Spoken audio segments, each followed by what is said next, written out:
வேளையிலே என்ன காரியத்தை உங்களுடன் பகிர்ந்து கொள்ளலாம் அப்படின்னு நான் யோசித்து கொண்டிருந்த பொழுது என்னுடைய சிந்தையில சில நம்பர்ஸ், எண்கள் எல்லாம் தோன்ற ஆரம்பிச்சது பாருங்க. 3, 7, 14, 21, 40 இது போல சில நம்பர்ஸ் எல்லாம் என்னுடைய சிந்தையில அப்படியே ஓடிக்கொண்டே இருந்தது பாருங்க. அது ஒரே நம்பர்ஸா மண்டையில ஓடிட்டு இருக்குது அப்படின்னு கொஞ்சம் யோசித்து பார்த்தப்பதான், ஓஹோ, இதை கொண்டு ஏதோ ஒரு சமாச்சாரத்தை கர்த்தர் இந்த நாளில் பேச விரும்புகிறாராட்டிருக்குது அப்படின்னு நான் கண்டுபிடிச்சேன். ஓகே, அப்புறம்தான் என்னுடைய யோசனைக்கே வந்தது. இந்த வேதாகமத்தில் ஆதியாகமம் என்ற முதல் புஸ்தகத்திலிருந்து வெளிப்படுத்தின விசேஷம் அப்படிங்கிற அந்த கடைசி புஸ்தகம் வரைக்கும் வாட்சி பார்த்தீங்கன்னா ஏராளமான நிகழ்வுகள், ஏராளமான தேவதாசர்களினுடைய வாழ்க்கை சரித்திரங்கள் எல்லாம் சொல்லப்பட்டிருக்குது. அந்த வேத பகுதிகளெல்லாம் அப்படியே நான் என்னுடைய யோசனைக்கு கொண்டு வந்த பொழுது இந்த நம்பர்ஸ், எண்களுக்கும் அந்த வேதாகமத்திலே நடைபெற்றதாக சொல்லப்பட்ட நிகழ்வுகளுக்கும் ஒரு தொடர்பு இருக்கிறத என்னால் இம்மிடியட்டா என்னுடைய மனதில் யோசிக்க முடிந்தது பாருங்க. உதாரணமா தானியேல் புஸ்தகத்தில் தானியேல் 21 நாட்கள் ஜெபம் பண்ணாரு அப்படிங்கிற சமாச்சாரத்தை தானியேல் புஸ்தகத்தில் நம்ம பார்க்குறோம். 21 நாட்கள், 21 days, நம்பர்ஸ் 21 அப்படிங்கிற நம்பர் இல்லையா. அப்புறம் மோசே அந்த மலையில 40 நாட்கள் உபவாசமா இருந்து ஜெபம் பண்ணாரு, தேவாதி தேவனோடு முகமுகமாக பேசினாரு, 40 நாட்கள் உபவாசமா இருந்தார், 40 days அப்படிங்கிற நம்பர் இல்லையா. அப்புறம் யோசுவா புஸ்தகத்தை வாசி பார்த்தீங்கன்னா அந்த எரிகோ மதில் சுவரை இஸ்ரவேல் ஜனங்கள் 7 நாட்கள் சுற்றி வந்தார்கள், 7 days, 7 அப்படிங்கிற நம்பர். அப்புறம் இன்னும் ஆழமா பார்த்தா ஏகப்பட்ட இடங்களிலே 3 அப்படிங்கிற நம்பரு, 7, 14, 21, 40 இது போல ஒரு சிஸ்டமேட்டிக்கா சில நம்பர்ஸ் வேதாகமத்தில் ஆங்காங்கே ஒவ்வொரு நிகழ்வுகளும் நடைபெற்றதாக சொல்லப்பட்ட இடங்களில் எல்லாம் ஒரே மாதிரி நம்பர்ஸ் உடைய பேட்டர்னை நீங்க ஐடென்டிஃபை பண்ணலாம். அதுதான் என் மனதில் தோண்டிட்டு பாருங்க. அப்போ யோசிச்சு பார்த்தேன், ஏன் அப்படி, ஏன் 3ன்னு இடத்துல 2ன்னு இருந்திருக்கலாமே. உதாரணமா புதிய ஏற்பாட்டில் பேதுரு 3 முறை இயேசுவை தெரியாது என்று மறுதலித்தான் அப்படின்னு இருக்கு இல்லையா. ஏன் அது 3 முறை? 1 முறையா இருந்திருக்கலாம், 2 முறையா இருந்திருக்கலாம், 4, 5 முறையா இருந்திருக்கலாம்ல. ஏன் 3 முறை? ஏதோ ஒரு காரணம் இருக்கும் அல்லவா. அப்போ என்னால் எந்த ஒரு ஸ்பெசிஃபிக்கான ஒரு காரணமும் கண்டுபிடிக்க முடியல. அதை கண்டுபிடிச்சு தெரிஞ்சும் ஒன்றும் ஆக போறது இல்லைன்னு வச்சுக்கோங்க. நம்முடைய ஆவிக்குரிய வாழ்க்கையுடைய வளர்ச்சிக்கு இந்த நம்பர்ஸ் எந்த விதத்திலையும் உபயோகமாக இருக்கும் என்று நான் கருதவில்லை. ஆனால் ஒரு பேட்டர்ன் அதில் இருக்கிறத என்னால் உணர முடிகிறது பாருங்க. அப்போ அந்த பேட்டர்ன்ல இருந்து ஏதோ ஒரு தகவலை நம்ம தெரிந்து கொண்டோம் என்றால் நம்முடைய அன்றாட நடைமுறை வாழ்க்கைக்கு ஒரு ப்ராக்டிக்கல் அப்ளிகேஷனுக்கு ஏதோ ஒரு விதத்தில் அது பயன்படத்தக்க விதத்தில் அமையும் என்று நான் கருதி ஒரு சில காரியங்களை இதன் அடிப்படையில் உங்களுடன் பகிர்ந்து கொள்ளும்படியாக நான் ஆசைப்படுகிறேன். இந்த வீடியோவில் ஏராளமான நம்பர்ஸ் 3, 7, 21, 40 அப்படி இப்படின்னு ஏராளமான நம்பர்ஸ் இருக்குது. எல்லா நம்பர்ஸுகளும் நம்ம இந்த நாளில் போக வேண்டாம். ஒரு நம்பரை சூஸ் பண்ணுவோம். உதாரணமா 3 அப்படிங்கிற ஒரு நம்பரை சூஸ் பண்ணுவோம். இந்த 3ங்கிற நம்பரோடு தொடர்புடைய சில நிகழ்வுகளை எல்லாம் வேதாகமத்திலிருந்து எடுத்து அப்படியே கன்சாலிடேட் பண்ணி கொஞ்சம் பார்ப்போமே. அதிலிருந்து ஏதாவது ஒரு செய்தியை நம்மளால பெற்றுக்கொள்ள முடிகிறதா அப்படின்னு கொஞ்சம் பார்ப்போமா. அந்த நாளில் 2 பாயிண்டை நான் கன்சாலிடேட் பண்ணி வச்சிருக்கிறேன். அது கடைசியாக நான் சொல்றேன். அது ஒருவேளை நம்மளுடைய ப்ராக்டிக்கல் அப்ளிகேஷனில் சில காரியங்களை டிசிஷன் எடுக்கிறதுக்கு அது உதவிகரமாக இருக்கும் என்றே நான் நம்புகிறேன். அது கடைசியாக நான் பகிர்ந்து கொண்டு முடிக்க விரும்புகிறேன். முதலாவதாக ஒரு நிகழ்வை நான் ஏற்கனவே சொல்லிட்டேன். பேதுரு 3 முறை இயேசுவை மறுதலித்தான். 3 அப்படிங்கிற ஒரு நம்பர்ஸ் அங்க வந்து விடுகிறது. ரைட்.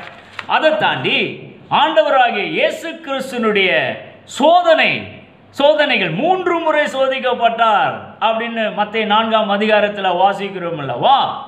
சாத்தானால, பிசாசானவனால எத்தனை முறையா அவர் சோதிக்கப்பட்டாரு? 3 முறை சோதிக்கப்பட்டார். ஏன் 3 முறை? ஏன் 1 முறை இருக்கலாம், 4, 5 முறை இருந்திருக்கலாம்ல, 2 முறை கூட இருந்திருக்கலாம்ல. ஏன் 3 முறை சோதிக்கப்பட்டார்? தெரியல. ஆனா அது ஒரு பேட்டர்னா இருக்கிறத என்னால பார்க்க முடிகிறது.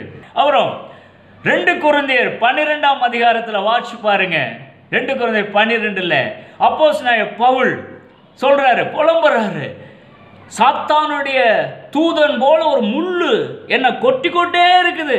எப்ப பாரு என்னை கொட்டிக்கொண்டே இருக்கிறது ஒரு முள்ளு. அது சாத்தானுடைய தூதனா இருக்கும் நான் நினைக்கிறேன். இந்த முள்ளு என்னிடத்திலிருந்து எடுக்கப்பட்டு போகும்படியா நான் 3 முறை பாருங்க 3 முறை கர்த்தரிடத்தில் விண்ணப்பம் பண்ணினேன். ஆனா 3 முறையும் என் கிருபை உனக்கு போதும் போ அப்படின்னு தான் அவர் சொல்லிட்டாரு. 3 முறை. என்ன ரீசன் தெரியல. ஆனா ஒரு பேட்டர்ன் அதுல இருக்கிறத பார்க்க முடியுது பாருங்க. அப்புறம் இவன் 1 நாளாகமம் புஸ்தகத்தில் பழைய ஏற்பாட்டில் 1, 2, 3 நான் கோட் பண்றேன் பாருங்க. 1 நாளாகமம் 21ஆம் அதிகாரம் 12லிருந்து 14 வரையிலான வசனங்களை வாட்ச் பார்த்தீங்கன்னா, இந்த தாவீது இஸ்ரவேல் ஜனங்களை கணக்கீடு செய்வான், எண்ணுவான், நம்பர்ஸ் எண்ணுவான். நம்ம பாப்புலேஷன்ஸ்லாம் சென்சஸ் எடுக்கிறாங்க இல்லையா, அதுபோல தாவீது இஸ்ரவேல் ஜனங்களை கணக்கீடு செய்வான். கர்த்தருடைய பார்வைக்கு அது பொல்லாததா காணப்படும். ஏன்டா இப்படி கணக்கீடு செய்யற, நான் உன்னை கணக்கீடு செய்ய சொன்னானா அப்படின்னு கர்த்தர் கோபப்படுவாரு. உன்கிட்ட எத்தனை ஆள் இருக்குன்னு தெரிஞ்சுதான் நான் உனக்கு என்ன உதவி செய்யறேன்னா என்ன, நீ எதுக்கு கணக்கீடு பண்ற அப்படின்னு கர்த்தர் கோபமாயிடுவாரு. கோபமாயி உன்னை தண்டிக்க போறேன், வாதைகளை அனுப்ப போறேன் அப்படிங்கிற மாதிரி கோபப்பட்டு காத் அப்படிங்கிற தீர்க்கதரிசி மூலமாக இந்த தாவீதுக்கு ஒரு செய்தியை சொல்லி அனுப்புவார். நீ செஞ்சது தப்பு, உன்னை தண்டிக்க போறேன், ஆனா உனக்கு 3 ஆப்ஷன்ஸ் கொடுக்கிறேன் அப்படிம்பார். 3 ஆப்ஷன்ஸ். என்ன ஆப்ஷன்? முதல் ஆப்ஷன், 3 தண்டனைகள்ல ஒரு தண்டனை நீ சூஸ் பண்ணிக்கோ அப்படிங்கிறாரு. 3 வருஷம் பஞ்சமா, அல்லது 3 மாதம் சங்காரமா, அல்லது 3 நாள் கொள்ளை நோயா. அதுவும் 3 ஆப்ஷன்ஸ்.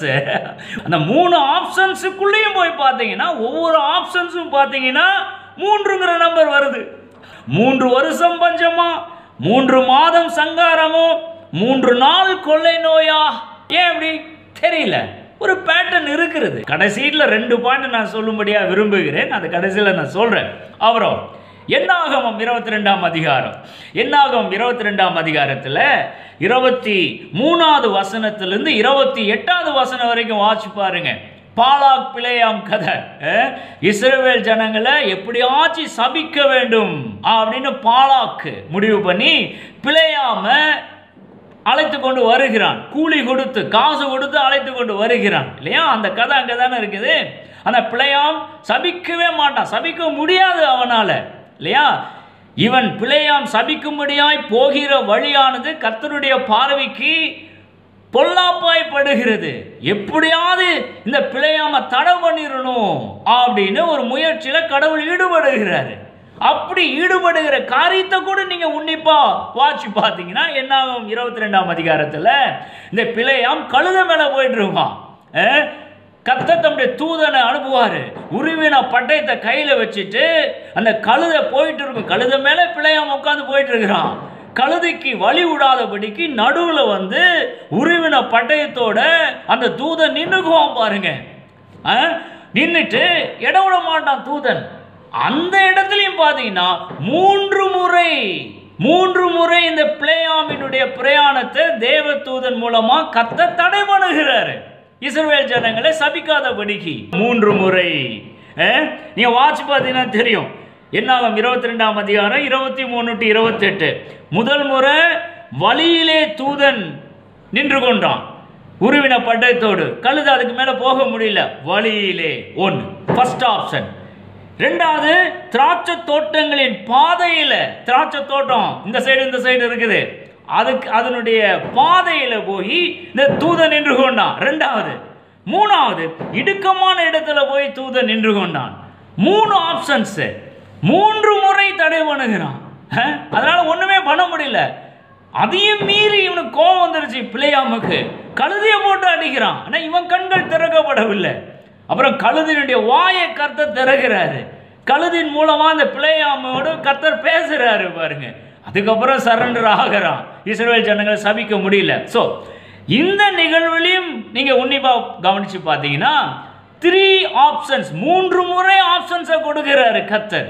இஸ்ரவேல் ஜனங்களை சபிப்பதற்கு நீ போகக்கூடாது அப்படின்னு அவனுடைய பிரயாணத்தை தடுத்து நிறுத்தக்கூடிய முகாந்தரமாக. ஏன் 3 முறை ஆப்ஷனு? முதல் முறையே கீழ்ப்படிய மாட்டேங்கிறான், மீண்டும் மீண்டும் போகிறதுக்கு முயற்சி செய்யறான் அப்படின்னு கர்த்தர் பார்க்கிறார் இல்லையா? அந்த முதல் முறை முடிஞ்ச உடனேயே கழுதினுடைய வாயை திறந்திருக்கலாம்ல. கழுதின் வாயை திறந்து பிலேயாமுடனே கர்த்தர் பேசி இருக்கலாம்ல. ஆனா பேசலையே. ஏன் 3 முறை? கொஞ்சம் யோசிச்சு பார்க்க வேண்டிய சமாச்சாரமா தான் நான் பார்க்கிறேன். நம்ம வாழ்க்கையில கூட சில நேரங்களில் கர்த்தருக்கு விரோதமா சில காரியங்களை நாம் செய்யும் போது கூட கர்த்தர் கிருபை உள்ளவராக இருக்கிறார் பாருங்க. எடுத்தோம் கவுத்தோன்னு சொல்லி ஒரே முறையில் ஒரு முறை மட்டும் நமக்கு ஆப்ஷன் கொடுத்துட்டு 2வது முறை நம்ம செய்யறதுக்கு அதே தப்பை செய்யறதுக்கு முற்படும் போது போட்டு தாக்கி இருக்கலாம்ல கர்த்தர். ஆனால் தாங்க மாட்டேங்கிறாரு. அவர் அன்புள்ளம் கொண்டவர். அந்த நாட்கள்ல இந்த பிலேயாமுக்கு 3 முறை ஆப்ஷன். ஆனா இன்னைக்கு கோடான கோடி ஆப்ஷனை கொடுத்து கொண்டே இருக்கிறாரு ஐயா, கொடுத்து கொண்டே இருக்கிறாரு. 7 முறை தப்பு செஞ்சாலும் நீ அவனுக்கு மன்னின்னு நமக்கு சொன்ன கர்த்தர். நீங்களும் நானும் எத்தனை முறை தப்பு செஞ்சிருக்கிறோம் கொஞ்சம் யோசிச்சு பாப்போமே. மன்னிக்கிற தயை பெருத்த தேவனை நாம் ஆராதித்து கொண்டு இருக்கிறோம். ரைட், இது ஒரு பக்கம் இருக்கட்டும். let me come back here. அப்போ இந்த பிலேயாம் கேஸ்ல கூட 3 முறை ஆப்ஷன்ஸ் கொடுக்கிறாரு. தெரியல ஏன் 3 முறைன்னு சொல்லிட்டு. ஓகே, ஆனா ஏதோ ஒரு பேட்டர்ன் இருக்கிறது மாத்திரம் என்னால் புரிந்து கொள்ள முடிகிறது. ரைட், அப்புறம் யாத்திராகமம் புஸ்தகம், யாத்திராகமம் 2ஆம் அதிகாரத்தை வாட்சி பாருங்க.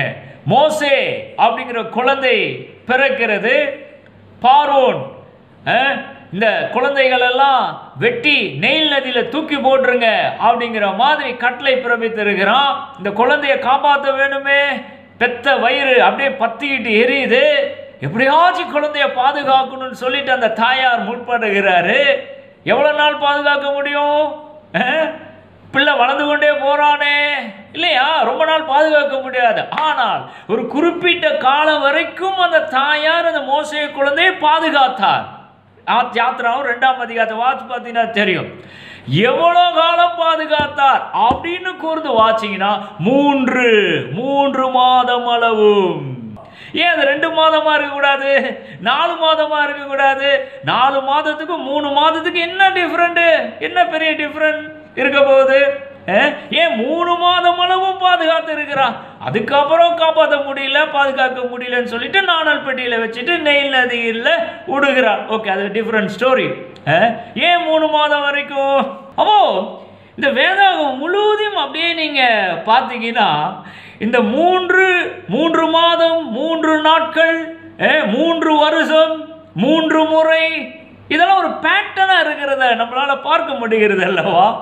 ஈவன் ஆண்டவரா இயேசு கிறிஸ்துவினுடைய உயிர்த்தெழுதலே பாருங்க, மரித்தார் 3ஆம் நாளில் உயிரோடு எழுந்தார். அதுவேளை ப்ரீஆர்டெண்டா இருக்கலாம், ப்ரீஆர்டெண்ட் தான் இல்லையா? ஏற்கனவே தேவன் தீர்மானித்துட்டார் 3 நாள் தான் என்னுடைய குமாரனுடைய சரீரம் பூமியினுடைய வயிற்றில் இருக்கணும் அப்படின்னு ப்ரீ டிட்டர்மைன் பண்ணியிருக்கிறார்.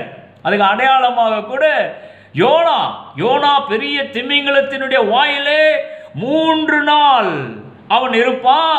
அந்த 3 நாள் யோனா எப்படி இருப்பானோ அதுதான் அடையாளம். அதுபோலதான் என்னுடைய குமாரனும் பூமியினுடைய வயிற்றிலே 3 நாட்கள் இருப்பாரு மரித்த சரீரமாக அப்படின்னு தேவன் ஏற்கனவே முன்குறித்துட்டாரு. இன்னொன்னு நான் காண்பித்து விடுகிறேன்.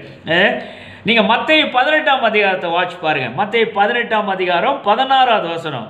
இயேசு ஒரு காரியத்தை சீசர்களுக்கு எக்ஸ்பிளைன் பண்ணுவார். என்ன அப்படின்னா, உன்னுடைய சகோதரன் ஒரு தப்பு தண்டா பண்ணிட்டானா நீயே பர்சனலா அவன்கிட்ட சொல்லி பாரு, திருந்துறானான்னு பாரு. திருந்தல அப்படின்னா நீ என்ன பண்ணணும்? 2-3 சாட்சிகளை, 2 அல்லது 3, நோட் தி பாயிண்ட், மேக்ஸிமம் 3, 2 அல்லது 3 சாட்சிகளை உன்னுடன் அழைத்து கொண்டு போ. அவனுடன் உட்கார்ந்து அக்ராஸ் த டேபிள் பேசு அப்படிங்கிற ஒரு ஆப்ஷனை கொடுக்கிறார் இல்லையா? 2 அல்லது 3 சாட்சிகளினுடைய வாக்கினாலே காரியங்கள் நிலைவரப்படும் அப்படின்னு சொல்றாரு இயேசு. அவர் எதை ரெஃபர் பண்றாரு இயேசு அப்படின்னா, உபாகமம் பழைய ஏற்பாடு புஸ்தகத்தில் மோசேனுடைய பிரமாணத்தில் சொல்லப்பட்டு இருக்கிறது இந்த இடத்துல கோட் பண்ணி காண்பிக்கிறார் இயேசு. எங்க சொல்லப்பட்டிருக்கிறது? உபாகமம் 19ஆம் அதிகாரம் 15வது வசனம்.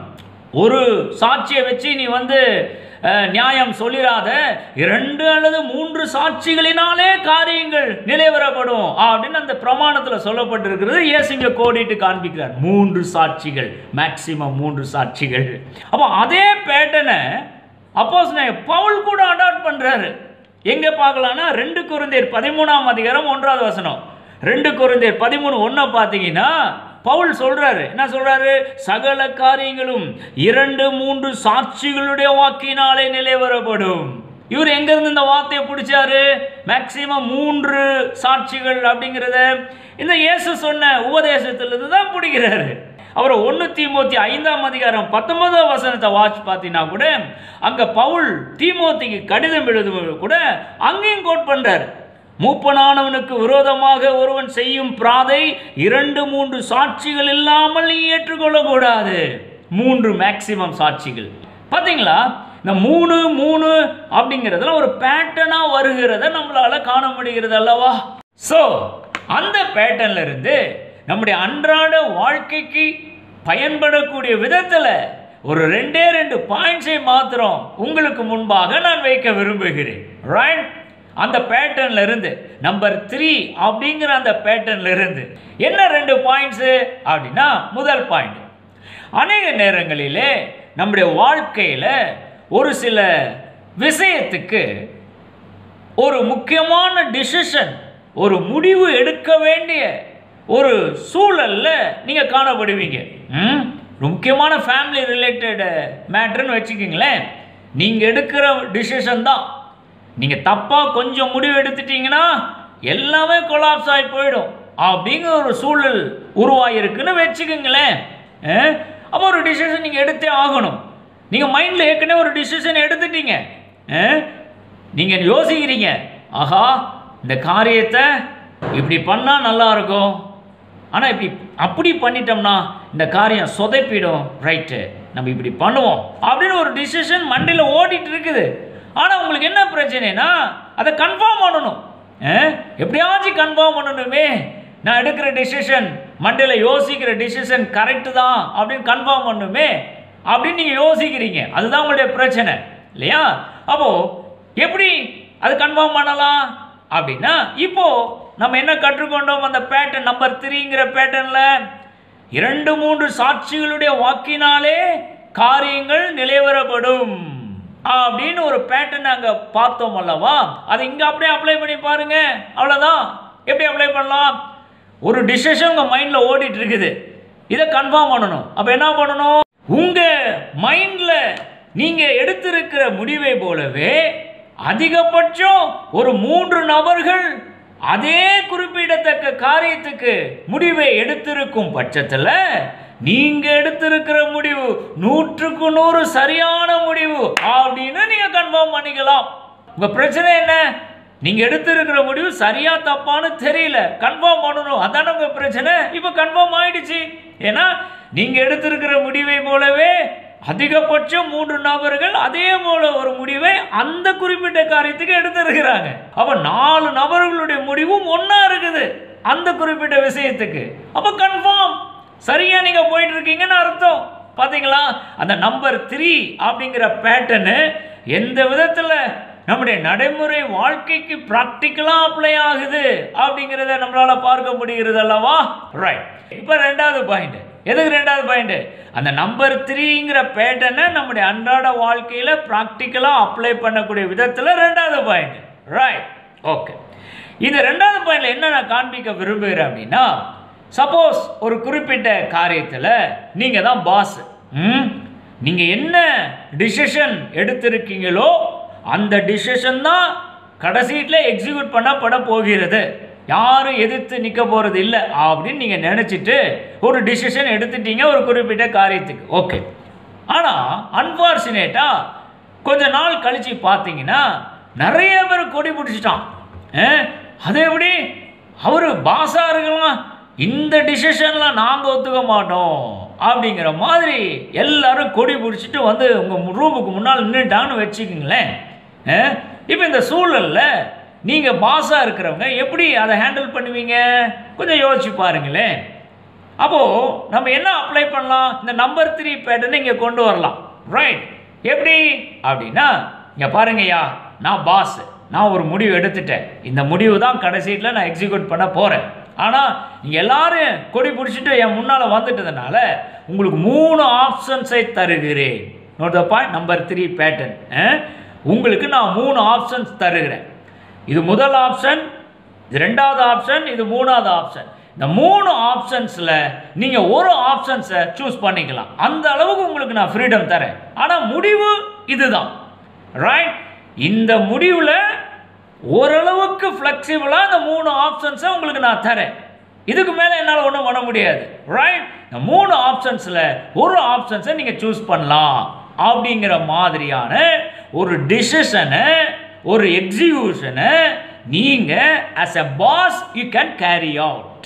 இந்த ரெண்டாவது பாயிண்ட் புரிகிறதா? இது வந்து நான் ஏதோ தியரிட்டிக்கலாக சொல்லலை, ப்ராக்டிக்கலாக இந்த மாதிரி சில காரியங்கள் எல்லாம் நான் அட்மினிஸ்ட்ரேட்டராக இருந்த நாட்களிலே கையாண்டதான சில காரியங்கள். பாருங்க, சில முடிவுலாம் நம்ம எடுத்துருவோம், ஆனால் குயாமுயான கத்திட்டு இருப்பாங்க எல்லாரும் வந்து, அதை எப்படி அவர் இண்டிவிஜுவலாக எடுத்துட்டாரு ஆச்சா போச்சான்னு சொல்லிட்டு. அப்போ அந்த மாதிரி சுச்சுவேஷன்லாம் இந்த நம்பர் 3ங்கிற பேட்டர்னை நான் ப்ராக்டிக்கலாக அப்ளை பண்ணுவேன். பாருங்க, ஐயா நீ என்ன கத்தாத, எவ்வாறு உனக்கு முன்னால் 3 ஆப்ஷன்ஸை கொடுக்குறேன், இதில் எது சரின்னு நீ நினைக்கிறியோ அதை நீ சூஸ் பண்ணி சொல்லு, ஆனால் முடிவு இதுதான், ஆனால் ஃப்ளெக்சிபிளாக இந்த ஆப்ஷன்ஸை நான் கொடுக்குறேன் அப்படிங்கிற மாதிரி சொல்லியே ஏகப்பட்ட காரியங்களை நான் எக்ஸிக்யூட் பண்ணி இருக்கிறேன். ஆகவே இந்த வீடியோவை பார்த்து கொண்டு உங்களை பார்த்து நான் சொல்லுகிறேன், இந்த வேதாகமத்தில் ஏற்கனவே நான் ஆரம்பத்தில் சொன்னது போல அந்த ஆதி ஆகமத்திலிருந்து வெளிப்படுத்தல் வரைக்கும் ஏராளமான நிகழ்வுகள், ஏராளமான தேவதாசனுடைய வாழ்க்கை சரித்திரங்களாக சொல்லப்பட்டிருக்குது. எல்லா நிகழ்வுகளிலும் பார்த்தீங்கன்னா இந்த நம்பர்ஸ் 3, 7, 21, 40 இப்படிங்கிற நம்பர்ஸ் வந்து ஏதோ ஒரு விதத்தில் ஏதோ ஒரு காரியத்தை அந்த வேதத்தை வாசிக்கிற உங்களுக்கும் எனக்கும் அது சொல்ல வருகிறது அப்படிங்கிறத நம்மளால புரிந்து கொள்ள முடிகிறது. ரைட், ஸோ இந்த வீடியோவில் குறிப்பாக அந்த நம்பர் 3 எந்த விதத்தில் இந்த வேதாகமத்தில் நமக்கு சில காரியங்களை சொல்லி தருகிறது அப்படிங்கிறத மாத்திரம் இந்த நாளிலே உங்களுடன் நான் பகிர்ந்து கொண்டேன். கடைசியில் கன்க்ளூசிவா 2 பாயிண்ட்ஸை நான் சொல்லியிருக்கிறேன். அந்த 2 பாயிண்ட்ஸும் நிச்சயமாகவே உங்க பிராக்டிக்கல் லைஃபுக்கு உதவிகரமாக இருக்கும் என்று நான் ஆழமாய் நம்புகிறேன். இந்த இன்றைய தகவலை கர்த்தர் ஆசீர்வதிப்பாராக. ஆமென், ஆமென். Praise the lord. ஆமென்.